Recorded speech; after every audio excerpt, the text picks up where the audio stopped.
On se retrouve ce soir dans le livre d'Ésaïe, Ésaïe au chapitre 8. Ça a avancé. Ben, on est là pour ça, hein, pour faire avancer les choses. Et la dernière fois, on avait vu les 10 premiers versets où Dieu, par la bouche d'Ésaïe, expliquait deux des raisons pour lesquelles il allait punir Jérusalem et la tribu de Juda autour. C'est que d'une part, ils avaient méprisé ce que Dieu leur avait donné. Hein, c'était symbolisé par cette source d'eau qu'ils avaient à côté de Jérusalem, qui coulait doucement, mais qui coulait. Et ils avaient l'eau qu'il fallait. Mais ils avaient méprisé ça. Et d'autre part, ils s'étaient réjouis du fait que le roi d'Assyrie avait conquis Damas et Samarie, le royaume du nord. Ils s'en étaient réjouis de voir mais voilà, qu'ils avaient été rabaissés, qu'ils avaient été punis, et que du coup, eux avaient été délivrés de cette association de Damas et de Samarie qui voulait les attaquer. Et ils s'étaient réjouis, alors que Dieu ne veut pas qu'on se réjouisse même de la mort de nos ennemis. Dieu ne veut de la mort de personne. Et il leur reproche, il dit, c'est à cause de ça que je vais vous punir, vous aussi. Et entre autres, aussi parce que la prise de Damas et de Samarie, c'était pas pour leur faire plaisir à eux, c'était pour les avertir. Ben, si vous ne vous convertissez pas, si vous ne changez pas de vie, ben, vous allez être punis de la même manière. Et on va lire du coup à partir du verset 11 jusqu'au verset 22. Ainsi m'a parlé l'Éternel quand sa main me saisit et qu'il m'avertit de ne pas marcher dans la voie de ce peuple. N'appelez pas conjuration tout ce que ce peuple appelle conjuration. Ne craignez pas ce qu'il craint et ne soyez pas effrayés. C'est l'Éternel des armées que vous devez sanctifier. C'est lui que vous devez craindre et redouter. Et il sera un sanctuaire, mais aussi une pierre d'achoppement, un rocher de scandale pour les deux maisons d'Israël, un filet et un piège pour les habitants de Jérusalem. Plusieurs trébucheront, ils tomberont et se briseront, ils seront enlacés et pris. Enveloppe cet oracle, scelle cette révélation parmi mes disciples.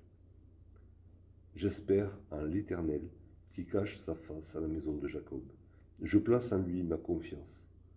Voici, moi et les enfants que l'Éternel m'a donnés, nous sommes des signes et des présages en Israël de la part de l'Éternel des armées qui habite sur la montagne de Sion. Si l'on vous dit, consultez ceux qui évoquent les morts et ceux qui prédisent l'avenir, qui poussent des sifflements et des soupirs, répondez, un peuple ne consultera-t-il pas son Dieu? S'adressera-t-il aux morts en faveur des vivants? À la loi et au témoignage. Si l'on ne parle pas ainsi, il n'y aura point d'aurore pour le peuple. Il sera errant dans le pays, accablé et affamé. Et quand il aura faim, il s'irritera, maudira son roi et son Dieu, et tournera les yeux en haut. Puis il regardera vers la terre, et voici, il n'y aura que détresse, obscurité et sombres angoisses. Il sera repoussé dans d'épaisses ténèbres.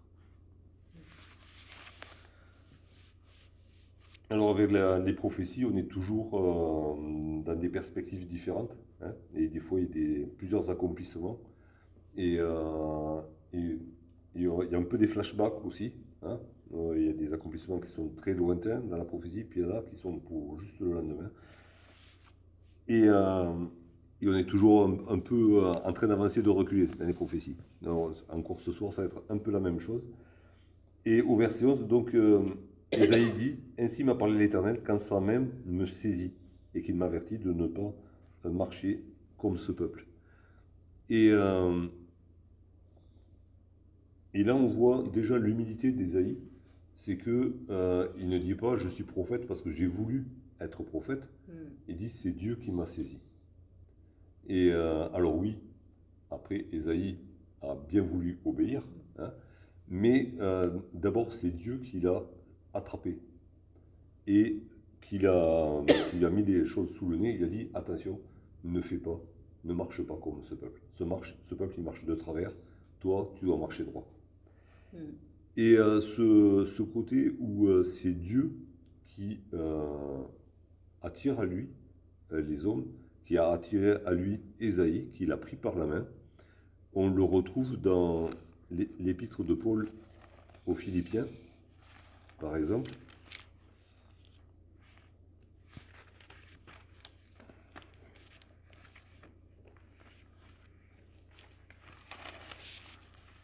Au chapitre 3 et au verset 12.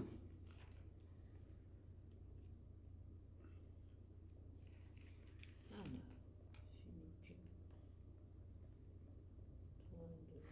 non. Et Paul, en gros, on connaît son histoire. Hein, c'est pas lui qui cherchait Jésus, hein, c'est Jésus qui est venu le chercher, comme beaucoup d'autres, et comme, on va dire, comme tout le monde d'ailleurs.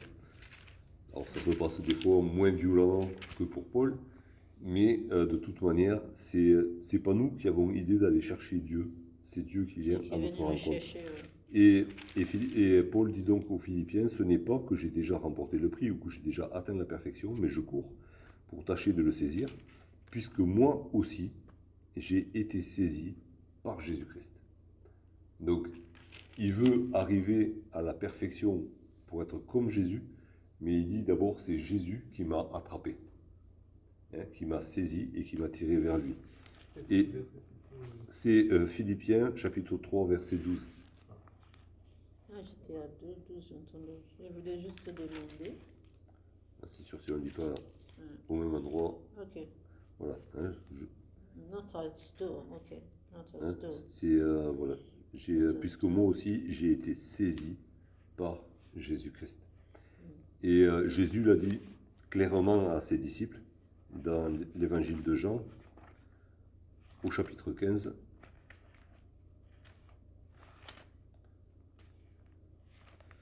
Jean 15 au verset 16. Ce n'est pas vous qui m'avez choisi, mais moi, je vous ai choisi et je vous ai établi afin que vous alliez et que vous portiez du fruit et que votre fruit demeure, afin que ce que vous demanderez au Père en mon nom, il vous le donne. Jésus le dit à ses disciples, et c'est la réalité qu'on voit dans les évangiles. Ce n'est pas vous qui m'avez choisi, c'est moi qui vous ai choisi. Après, forcément, quand Jésus a dit aux disciples, venez, suivez-moi, ben, les disciples ont suivi. Tous n'ont pas suivi. Il y en a même qui ont suivi et qui sont repartis plus tard.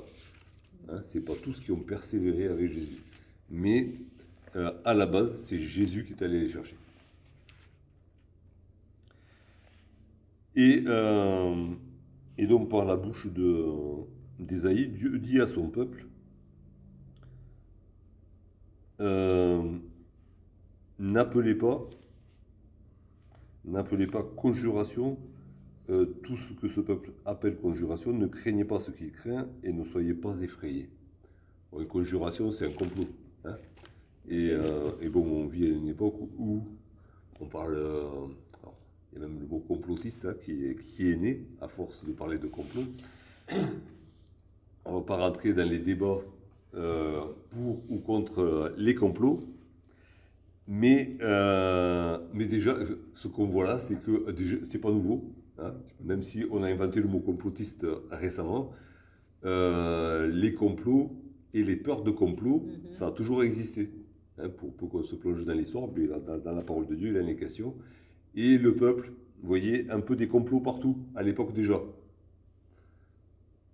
Et Dieu dit, attention, c'est pas parce qu'il y en a qui crient au loup que le loup est là.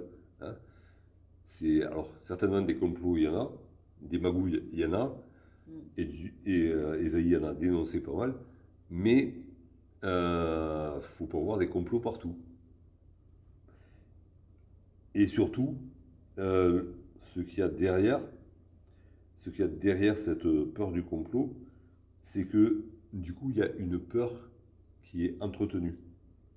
Une peur qui est entretenue, et justement Dieu dit, ben non, ne craignez pas ce que craint le peuple, et ne soyez pas effrayés. En fait, s'il y a un vrai complot, il est mondial, et sur toute la terre, et le vrai complot, il est entretenu par le diable lui-même. Et le diable lui-même, qu'est-ce qu'il veut? Il veut qu'on vive dans la peur, qu'on soit déboussolé par la peur, affolé par la peur, et que du coup, on parte dans toutes les directions, sauf la bonne. Et c'est une manière aussi de diviser les gens que de faire croire, alors, ce qui est vrai en partie, mais de mettre ça, de le seriner à longueur de journée, de faire croire qu'il y aura toujours des gens qui sont en train de préparer du mal pour les autres. Et que même quand on voit quelque chose de bien, en fait, derrière, il y a du mal. Alors, c'est pas ça peut se vérifier souvent, mais l'esprit de suspicion, ce n'est pas l'esprit de Dieu. De Dieu, oui, c'est vrai. L'esprit de Dieu, c'est un esprit de paix, de confiance, de foi. Et le diable, lui, il veut mettre de la suspicion partout, il veut mettre du doute partout. Et c'est là le vrai complot. Le vrai complot, c'est celui-là. C'est ça qui paralyse les gens qui les gardent dans la peur. Et du coup, cette peur, elle est entretenue, elle va en grandissant de plus en plus. Parce que là, il est question d'être effrayé, mais c'est vraiment être dans la terreur. Vivre dans la terreur de ce qui peut arriver parce qu'on est sûr qu'il y a des gens qui préparent des mauvais coups. Alors, c'est vrai. En soi, c'est vrai. Il y a des gens qui préparent des mauvais coups, mais est-ce que tout le monde prépare des mauvais coups tout le temps ? Non, quand même. Mais par contre, il suffit d'allumer la télé et de regarder les infos. Mais si on regarde les infos pendant 1 heure, qui tournent en boucle toutes les 10 minutes, mais il suffit qu'il y ait un attentat quelque part, on nous dit qu'il y a 50 morts, mais comme on nous le répète 10 fois dans l'heure, à la fin, ça fait 5000 morts. Parce que notre esprit, il fait que de multiplier. Il rajoute des zéros, des zéros, des zéros. Et on vit dans un monde de mort et de peur, qui est entretenu. Oui. Et du coup, Ésaïe, il transmet le bon message. Et alors même si en français, c'est pas traduit avec les mêmes mots, la crainte, être effrayé, Oui. alors, en hébreu, il y a quelques mots différents, mais on retrouve à peu près ces mêmes mots dans le verset 13, où il dit « C'est l'Éternel des armées que vous devez sanctifier ». Donc sanctifier, c'est avoir de la crainte. Donc c'est avoir du respect, mais en même temps, avoir une sainte peur de Dieu. Oui. Parce qu'il est Dieu, il est saint, et que nous sommes pécheurs. Et donc c'est quand même avoir une certaine peur, mais une peur bénéfique. Oui. Parce qu'elle est en relation avec Dieu. Donc c'est lui que vous devez sanctifier, c'est lui que vous devez craindre et redouter. Et c'est le même mot qu'effrayer. Dieu est un Dieu redoutable. Dieu, il nous est dit, c'est un feu dévorant. C'est un Dieu qui ne supporte pas le péché et qui punit le péché. Et quand il le fait, alors même s'il use de grâce pendant longtemps, quand il punit le péché, il ne fait pas semblant. Et ça déménage et ça fait mal. Donc, au lieu de craindre ce que tout le monde craint, et qui finalement risque peut-être de ne pas arriver, mais qui va produire beaucoup de peur, et c'est la peur et la panique qui vont faire des dégâts, en fait, mais Ésaïe dit au peuple, c'est Dieu que vous devez redouter. N'ayez pas peur des magouilles, n'ayez pas peur des associations, des coalitions de royaumes qui peuvent se faire contre vous. Ayez la crainte de Dieu et tremblez devant Dieu. Tremblez devant Dieu, c'est un Dieu, votre Dieu est un Dieu redoutable.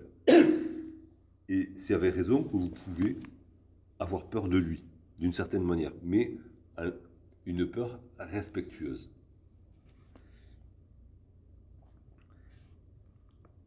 Au versets 14 et 15, alors il décrit ce que peut être Dieu pour le peuple, et il y a deux choix. Et ces versets-là, ils vont être repris dans le Nouveau Testament pour parler de la personne de Jésus. Parce que Jésus, et on est dans ces chapitres-là, on a vu à plusieurs reprises Emmanuel, Dieu avec nous, qui était annoncé. Et Jésus, c'est vraiment Dieu qui vient sur la terre. Et du coup, Ésaïe peut parler au présent de Dieu, qui peut intervenir dans le peuple, mais en même temps, il nous parle et il parlait au peuple de celui qui devait venir, Emmanuel, Dieu qui vient sur la terre, Jésus qui viendra beaucoup plus tard. Et cette prophétie sera reprise à plusieurs reprises dans les évangiles et dans les épîtres pour montrer que oui, Jésus était celui qui devait venir, mais que le peuple est passé à côté. Et que à cause de Jésus, le peuple d'Israël, on va dire, a été d'une certaine manière maudit, puisqu'ils n'ont pas reçu Emmanuel, Dieu qui venait les visiter. Et du coup, le verset 14, il commence d'une belle manière. Dieu et Emmanuel, Dieu avec nous, c'est le même, sera un sanctuaire. Ouais. Alors un sanctuaire, bon voilà, pour eux c'était le temple, mais c'était un endroit réservé pour être dans la paix de Dieu. Et il y a même un passage dans le livre d'Ézéchiel où ce même mot hébreu est traduit par asile. C'est un refuge. Dieu pourra être pour vous un refuge. Et c'est quelque chose qui s'applique à Jésus. Hein. Dans l'Épître aux Hébreux, il est question de ceux qui n'ont pas eu d'autre choix que d'aller se réfugier en Jésus. Hein. Le pécheur qui veut se réconcilier avec Dieu, il se réfugie en Jésus. Et c'est dans ce sens-là que Jésus est un sanctuaire, un refuge pour ceux qui veulent s'approcher de Dieu.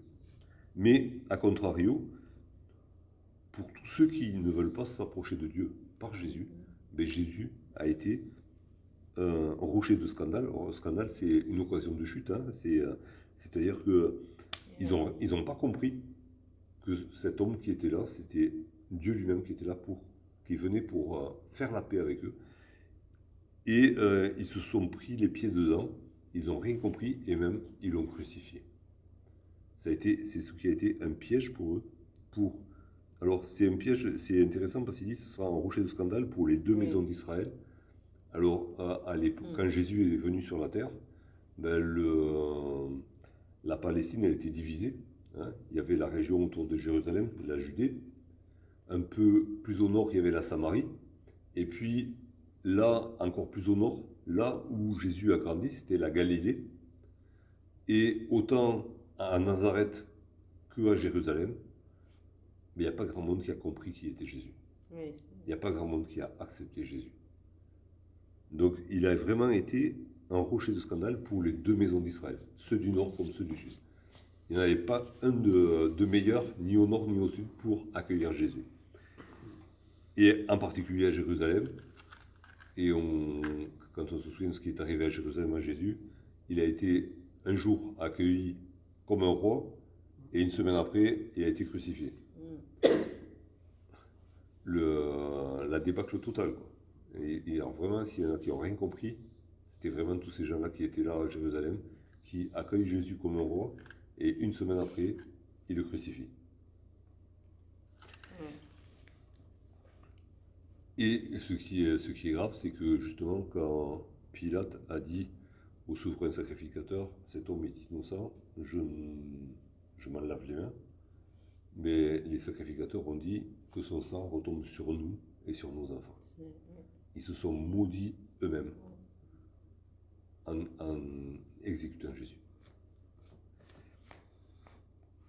Et Dieu demande au prophète, au verset 16, de garder cette révélation qu'il a reçue, de la fermer, de l'envelopper pour qu'elle se conserve, pour que plus tard, elle puisse être lue à nouveau par les disciples, les disciples, c'est ceux qui veulent apprendre de Dieu, et forcément ça nous ramène aussi aux disciples de Jésus. Et les disciples de Jésus ont parlé de ces deux versets-là, où Jésus a été décrit comme une occasion de chute pour tout Israël. Mais comme dans presque tous les chapitres d'Ésaïe, il y a de l'espoir. Il y a de l'espoir. Et Ésaïe le dit, « J'espère en l'Éternel qui cache sa face à la maison de Jacob. » Alors, Dieu est en train de me dire qu'il va tourner le dos à mon peuple. Dieu est en train de me dire qu'il va punir mon peuple. Dieu est en train de me dire qu'il va détruire mon peuple presque complètement. Et pourtant, je lui fais confiance, dit Ésaïe. Il y a une seule personne qui est digne de confiance, c'est Dieu. Alors même si je ne comprends pas ce qu'il fait, même si ce qu'il fait me fait mal, parce que Ésaïe souffrait pour son peuple, ben, je fais confiance à Dieu. J'espère en Dieu. Et c'est intéressant, le mot j'espère en Dieu, le mot j'espère, alors c'est l'espérance bien sûr, mais c'est utilisé aussi dans des contextes d'embuscade. Et dans une embuscade, on se met là où on sait que l'ennemi va passer pour lui tomber dessus. Et là, c'est de manière imagée, Ésaïe sait par où l'Éternel va passer et il l'attend à cet endroit-là. Il attend vraiment le secours de Dieu.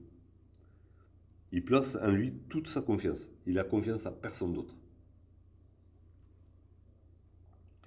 Et il dit, voici moi et les enfants que l'Éternel m'a donnés, nous sommes des signes et des présages en Israël de la part de l'Éternel. Et alors là, il y a la réalité de ce que vit Ésaïe, et on l'avait vu, Ésaïe avait au moins 2 fils, et il leur avait donné des noms qui allaient bien avec les prophéties qu'il a menées. Donc il y avait le premier, il s'appelait « Un reste reviendra », pour dire à tout le peuple, oui, Dieu va nous disperser, Dieu va nous punir, mais il y en a qui reviendront un jour. Le peuple ne sera pas détruit complètement, et il y en a qui reviendront à Jérusalem.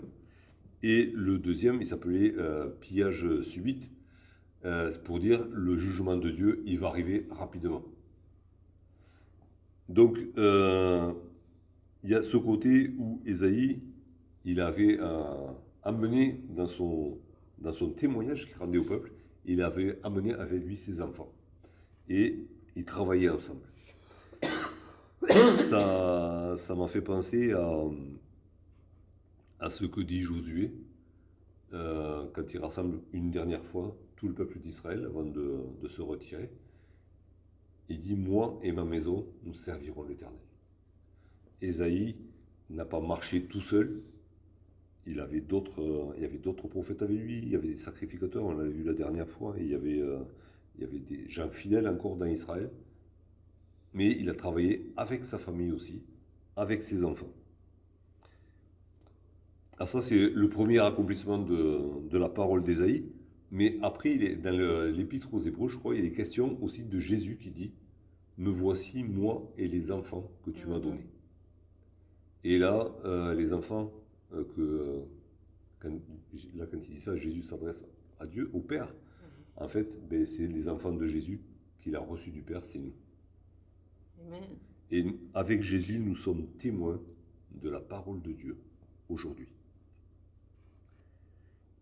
Et ensuite, du coup, on voit la conséquence de cette peur qui est entretenue, cette peur de complot, cette peur de tout. Et quand les gens ont peur, et surtout parce qu'ils ont commencé à se détourner de Dieu, ils ne retournent pas vers Dieu naturellement. Ils savent qu'ils ont offensé Dieu, et ce n'est pas le premier réflexe que de se repentir et d'aller vers Dieu pour demander du secours. D'autant plus que, on l'a vu dans les premiers chapitres d'Ésaïe, il y avait toutes les religions du Moyen-Orient qui étaient entrées à Jérusalem, avec tout ce qu'il y a d'occultisme, de médiums et compagnie, qui étaient là. Et ce peuple qui avait peur, et qui n'avait pas tort d'avoir peur finalement, alors même si ces peurs étaient exagérées, mais il y avait des ennemis autour, il y avait les prophètes qui avaient annoncé la fin de Jérusalem, et ces gens qui prenaient conscience que ça n'allait pas, ils allaient voir les voyants, les médiums et compagnie, pour savoir quoi faire. Et même ils se le disaient entre eux. Ça rajoute du péché au... Ça rajoutait du péché au péché. Et ça rajoutait de l'obscurité à l'obscurité. Ouais, c'est ça. Quand on s'éloigne de Dieu, et qu'on va chercher du secours du côté obscur de la force, on va dire, mais on va encore s'éloigner de Dieu et on va se retrouver encore plus bas et encore Oui. plus dans la peur et dans les Attrapé, angoisses. en fait. Et, Snare. et du coup, bon, il y a une description un petit peu de... Bon, il y a ceux qui évoquent les morts, ceux qui prédisent l'avenir, ceux qui poussent des sifflements et des soupirs. Bon, là, il y avait plein de choses, hein, les Pity et compagnie, ceux qui prenaient des drogues aussi hallucinogènes pour dire des trucs bizarres. Il y avait de tout. Hein, et ça se trouvait dans Jérusalem, la ville de Dieu. Ça se trouvait là au milieu. Et ils se le disaient entre eux, quoi. Ils s'amenaient les autres. Allez, on va aller voir l'autre, on va aller voir, machin. Ils multiplient le truc. Et ils disent stop. Vous avez Dieu qui habite parmi vous. C'est Dieu qu'il faut aller voir. Arrêtez de courir après des trucs comme ça. Arrêtez. Et il pose cette question. Est-ce qu'il faut s'adresser aux morts en faveur des vivants? Oui. Parce que c'est ce qu'il faisait, quoi. Et alors, derrière les soi-disant morts, c'est les démons qui sont là. Mais il cherchait à avoir des contacts avec les morts pour savoir quoi faire au présent. Mais il dit, mais c'est Dieu qui est vivant. Dieu est le vivant, l'éternel. Et c'est le Dieu d'Abraham, d'Isaac, de Jacob. Et Dieu en parle au présent. Ceux qui se confient en Dieu sont éternellement vivants. Pourquoi aller chercher les morts? D'ailleurs, bon, ça avait été strictement interdit dans la loi que Dieu avait donnée à Moïse d'aller consulter les morts. Celui qui l'a fait a été puni. Mais soyez logique. Comment vous voulez que les morts fassent quelque chose pour vous, les vivants? Petite parenthèse, ça se trouve dans beaucoup de religions que d'aller consulter les morts pour les vivants. Hein? Il y a des saints hommes de toute religion dont on honore la mémoire et qu'on va prier en faveur des vivants. Je dis, mais non, venez me voir moi. Moi, je suis le vivant et je vous répondrai en tant qu'éternel vivant et je peux vous donner quelque chose de vrai. Je vous donne la vie. La mort ne donne que la mort. Et il y a un cri de ralliement, Ésaïe, à la loi et au témoignage. Alors, la loi c'est on va dire les 5 premiers livres de la Bible, hein, la loi de Moïse, et le témoignage, c'est les prophètes. Tout ce que Dieu, c'est le même mot qui est utilisé ici, témoignage, c'est le même mot qu'il est utilisé au verset 16, quand il dit enveloppe cet oracle. C'est une prophétie. Donc, retournez à la parole de Dieu. Retournons à la parole de Dieu, dit Ésaïe. Et rien que la parole de Dieu. Si on ne fait pas ça, c'est la fin pour le peuple. La nuit est déjà tombée et elle va durer la nuit. Et il n'y aura pas d'aurore. Ce sera une nuit sans fin. Parce que Dieu est la lumière, c'est la parole de Dieu qui doit nous éclairer. Et si on tourne le dos à la parole de Dieu, ben déjà que c'est la nuit, ben ça va devenir la nuit encore plus noire. Et on va rentrer dans un tunnel, quoi. Et on ne saura même pas que le jour s'est levé. De toute façon, on sera dans le tunnel. Et il décrit ce que va devenir ce peuple s'il ne fait pas ça. Il sera errant dans le pays, accablé et affamé. Il va dépérir. Il n'aura plus aucune ressource. Tout ce qui croyait qu'il allait lui apporter quelque chose, ça va le manger lui-même. Et quand il aura faim, il s'irritera. Alors il y aura de la colère, il y aura de la violence dans le peuple. Il va se retourner contre son roi et contre son Dieu. Donc oui, on peut le constater sur toute la terre, il y a eu des moments où les peuples qui étaient affamés ont fait des révolutions. Ça n'a pas apporté souvent le bonheur, hein, mais il fallait que ça s'exprime d'une manière ou d'une autre.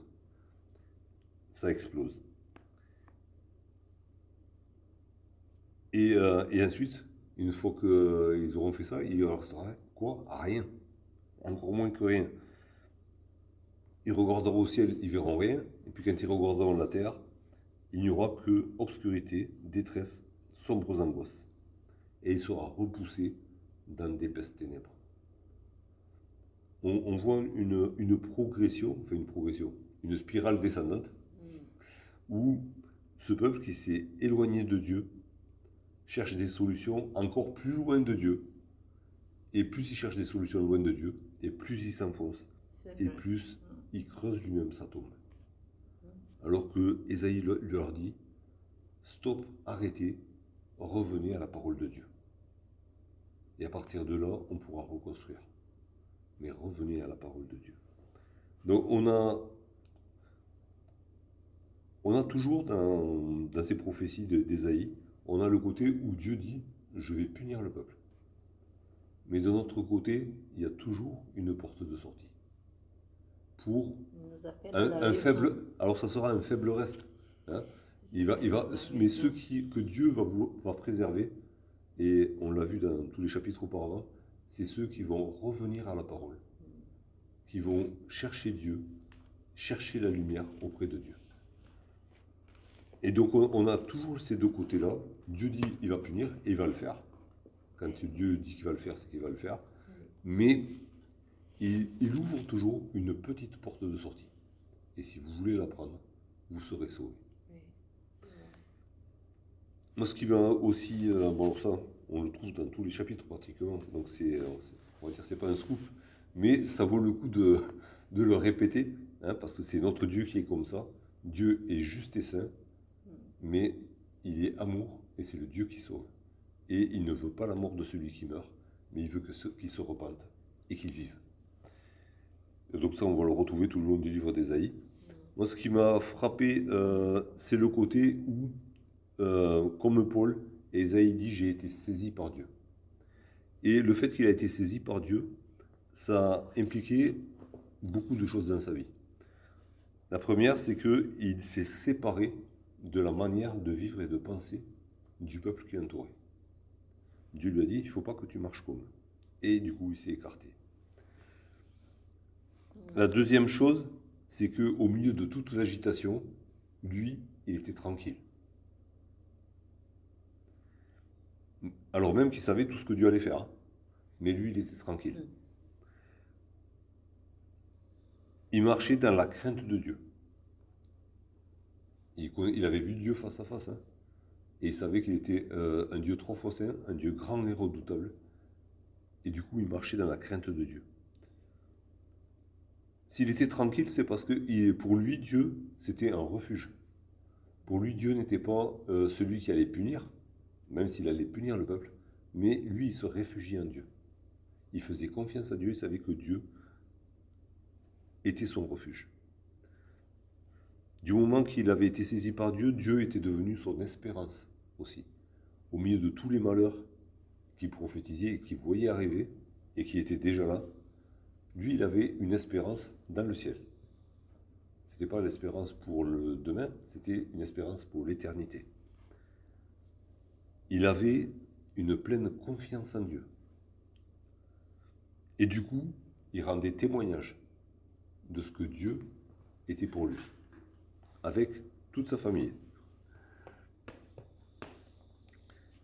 Et en faisant ça, il était ce que Dieu nous demande à chacun de nous d'être. Il était la lumière dans le monde. La véritable lumière, c'est Jésus-Christ, qui, venant dans le monde, éclaire tout homme. Mais il a dit à ses disciples, vous êtes la lumière du monde. On est appelé, quand on est saisi par Jésus, à devenir aussi lumière comme lui est lumière. Et c'est ce qui ce que je voulais partager ce soir, c'est ce côté-là, où si nous avons été saisis par Dieu, par Jésus-Christ, ça doit se voir dans nos vies, jusqu'à ce que nous devenions des lumières dans le monde.